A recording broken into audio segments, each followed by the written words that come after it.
In this video, we wanted to talk to you about how to add students.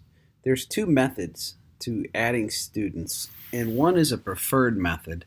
The other is a backup method. And the reason there are two methods is that it's possible that some students may not follow through with method one. So if that happens, you'd want to do method two. But method one is very simple to do. To do method one, simply click the profile page, go to your studios, and then for each studio that you have, click the link to get a studio instruction sheet. And when you click that, it's going to have a code that will already be on it and instructions for your students to connect to you. So basically what will happen is you'll print out a bunch of these, keep them with you, and just hand them to your students. And they'll go through the process of adding themselves to you, connecting to you, and you will have a chance to approve them after they've gone through the process so you can see they've completed it. That's the preferred method because you don't have any work on your end other than handing them that sheet. So you'll just need to print out those sheets. And you'll have those sheets for each studio that you have. So in this example, you can see this person has, this is just a test account, they have multiple studios.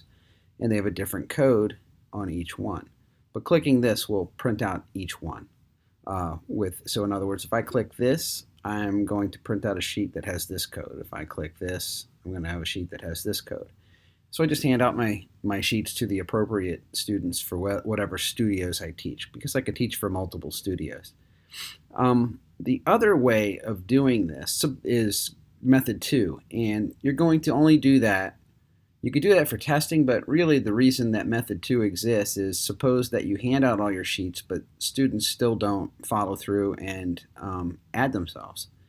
Well then, in that case, under method two, if you click on the students section and add a new student, you can go through the process of just manually adding them yourself. And you could do that as simply as adding a first name and a last name. So I might try, just for example, entering a student, adding them to that studio, saying they take guitar lessons, and I click add. And when I do that, they'll show up down here. And now I can schedule them and I can do all the things I want, but they're not connected to me.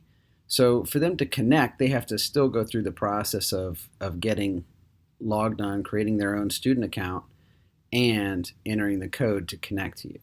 So you could do that, and you can handle all the scheduling, and you'll be able to put them in the calendar and everything on your end, but on their end, they're not interacting.